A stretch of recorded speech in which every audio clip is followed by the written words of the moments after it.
자, 이번 시간에는 캐스케이드 제어,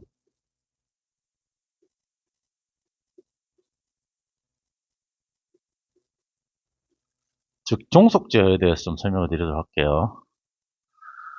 자, 저번 시간에 이제 제어 종류에 대해서 좀 설명을 드릴 때 이 캐스케이드 제어에서 간단하게 설명을 드리는 시간이 있었습니다.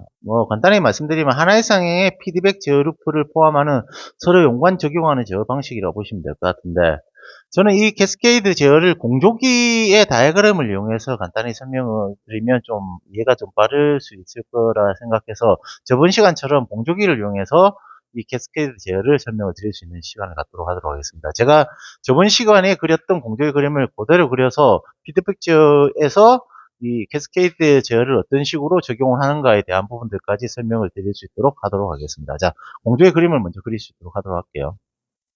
간단하게. 그리고 우리가 제어를 할 수 있는 제어 대상인, 제어 대상이 아니라 제어기 관계 들어가야 되겠죠. 밸브를 한개 넣도록 하겠습니다. 이렇게.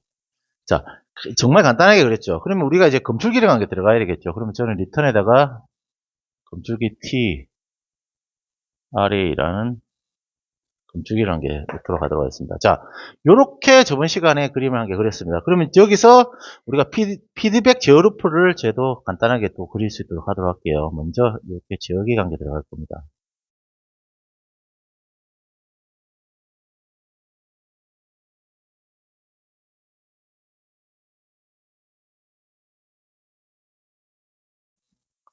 array가 되겠죠. 자, SV 값이 들어가고 PV값 비교해서 제어기를 통과를 해서 조작부로 들어가서 조작부가 제어 대상 쪽으로 들어가서 조작량이 여기 조작량이 나오겠죠. 전에 나와서 제어 대상 쪽으로 들어간다고 보시면 될 것 같아요. 이런 식으로 구성이 된다고 보시면 될 것 같아요. 자, 그렇게 되면 요게 이제 피드백 제어의 이제 다이어그램이라고 보시면 될 것 같은데, 여기서 우리가 이제 공조기 제어를 할 때 보시면, 자, 요렇게 구성이 보통 리턴 온도를 갖고 이제 밸브를 제어를 해서 난방을 시킨다고 구성을 한다 보면, 자, 요 스팀 온도 자체가 일반적으로 우리가 스팀을 많이 사용하는데 스팀 온도 자체가 120도까지 올라갑니다. 120도까지. 아직 공급이 된다고 보시면 될 거예요. 스팀을 사용할 때는 보통 2kg에 한 120도 정도 되니까 스팀이. 그럴 때는 밸브가 조금만 열려도 룸의 온도가 급격하게 올라갈 수 있는 상황들이 발생이 되겠죠. 그리고 리틀 온도를 갖고 보통 밸브를 제어하는데 실제 우리가 제어할 수 있는 것은 제어 대상은 이 룸이지 않습니까? 룸이기 때문에 실질적인 리틀 온도와 룸에 대한 부분들의 온도가 편차가 많이 발생이 될 수가 있습니다. 왜 그러냐 하면 어떤 밸브를 거쳐서 공기가 공급이 됐을 때 따뜻한 공기가 공급이 됐을 때 이 룸 온도가 어느 정도 데펴지고 난데 요 도달되는 시간이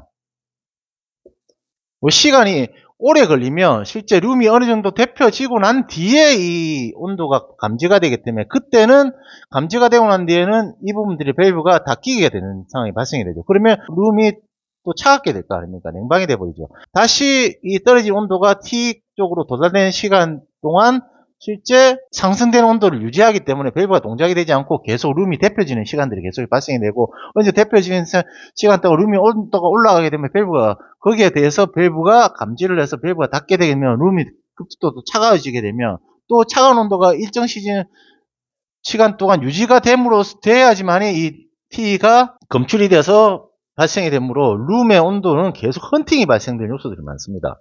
이런 식으로 계속 헌팅이 발생이 되겠죠. 그러니까 이 룸에 데펴지는 시간과 리턴되는 온도의 요 거리되는 이 시간이 오래 걸리면 오래 걸릴수록 실제 룸의 온도의 헌팅이 계속 발생이 되는 요소들이 많다고 보시면 될 것 같아요.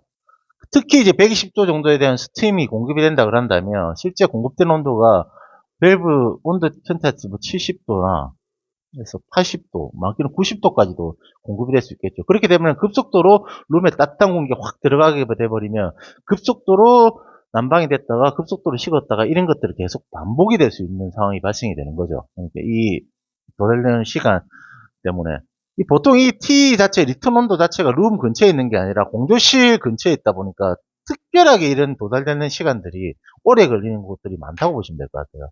그러면 그럴수록 이런 rum의 온도의 헌팅이 많이 발생된다고 보시면 될 것 같아요. 그러다 보니까 이거를 방지하기 위해서 이제 캐스케이드 제어를 한다고 보시면 될 것 같습니다. 여기서 이제 잠시 이제 팁을 말씀드리면 왜 온도 센서를 리턴에 박냐 이렇게 얘기할 수 있는데 룸에 박으면 되지 않냐 이렇게 얘기하는 사람도 있을 수 있습니다. 근데 보통 룸이란 건 온도 센서를 제약해서 공조기에 설치하는데 공조기에 설치하는 곳은 거의 대부분 다가 룸의 최적이 좀 큰 데입니다. 크다 보니까 룸의 위치나 어떤 높낮이에 따라서 온도 편차들이 많이 발생이 되다 보니까 리턴에 온도 센서를 박아서 이렇게 제어한다고 보시면 될 것 같아요. 그런데 이게 이제 단점이 좀 전에 말씀드린 것처럼 이 룸의 제어 대상이 여기 있는데 우리가 제어 검출기는 리턴에 있다 보니까 요 도달되는 거리의 시간에 따라서 이 룸의 온도가 계속 헌팅이 발생되는 그런 문제점이 발생이 되는 거죠. 이걸 방지하기 위해서 우리가 이제 캐스케이드를 쓴다고 보시면 될 것 같아요. 자, 그러면 제가 캐스케이드 제어를 하기 위해서는 보통 일반적으로 센서를 한 개 더 박도록 하겠습니다. 왜냐하면 이 서프라이 쪽에 이제 온도 센서 한 개 더 박게요. 이 SA라고 보시면 될 것 같습니다. 그러면 이 공급되는 온도를 어느 정도 범위를 조정을 해준다고 보시면 될 것 같습니다. 그럼 저는 이제 제어기를 한 개 더 구성을 해보도록 하겠습니다. 여기에다가 저는 제어기를 한 개 더 넣도록 할게요. 제어기.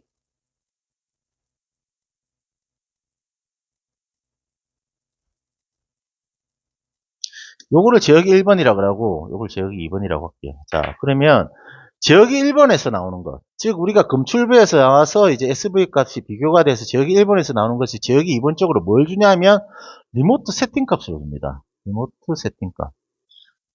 자, 보통 이제 밸브를 제어하면 0에서 100% 나는 이제 밸브 제어 값의 출력을 주죠. 제어기에서도 0에서 100% 나는 제어기 2의 리모트 세팅 값을 준다고 보시면 될 것 같아요. 예를 들어서 여기서 0에서 100이라는 퍼센트를 준다고 그러면 100%라 퍼센테이지를 이거를 리모트 세팅 값으로 그대로 줄 수는 없죠.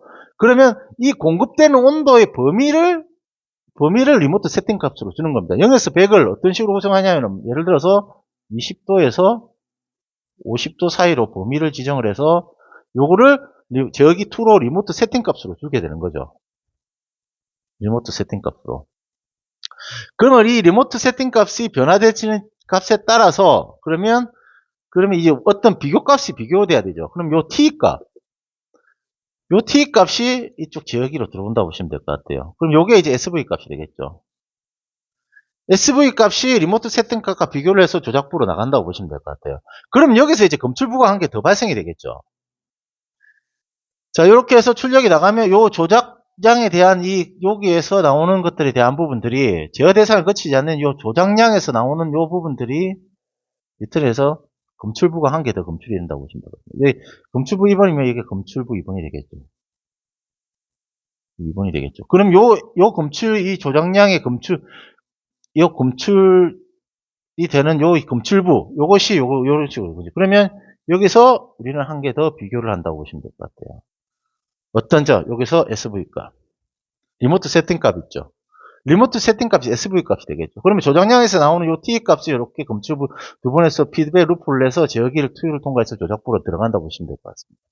그렇게 된다 그런다면 이렇게 이제 검출부1과 검출부2의 제어 루프를 두 가지로 구성이 되는 이제 캐스케이드 제어가 다이어그램 구성이 됐습니다. 자, 요거를 좀 잠시 씌울게요. 요 부분들. 그래서 검출부2가 이렇게 구성이 됐다고 보시면 될 것 같아요. 이렇게 검출부2가 이렇게 구성이 됐겠죠.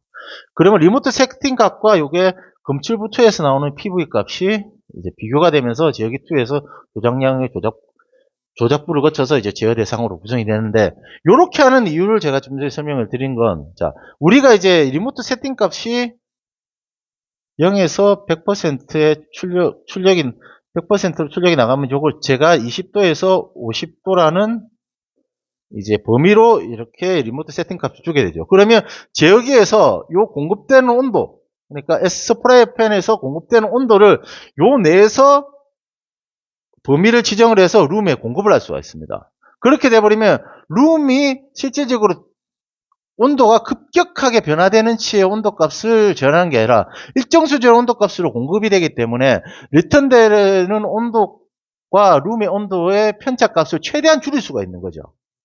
그렇게 해서 이런 식으로 해서 이제 캐스케이드 제어를 구성을 하게 되면, 그렇게 되면 이 공급되는 온도 자체를 일정 수준으로 이제 맞춰서 공급된다. 그러니까 낮은 온도, 즉 예를 들어서 뭐 20대 50도 사이에서 편차가 몇 도가 발생이 되면 거기에 따라서 30도나 40도로 한계점을 지정을 해서 거기에 맞춰서 룸에 계속 공급이 된다 그런다면 T에서 이제 천천히 온도가 변화치가 변하기 때문에 실질적인 요 리턴 온도와 룸 온도가 거의 비슷하게 유지될 수 있도록 헌팅을 최대한 줄일 수 있도록 만들어주는 거죠.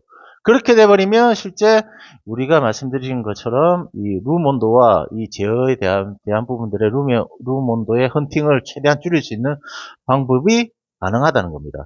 그래서 이런 구성으로 캐스케이드 제어가 구성이 된다 그런다면 이런 룸과 그 리턴에 대한 온도의 제어의 시간에 따른 편차에 따른 온도 변화치를 제어 대상을 최대한 맞출 수 있도록 구성이 가능하다고 보시면 될 것 같아요.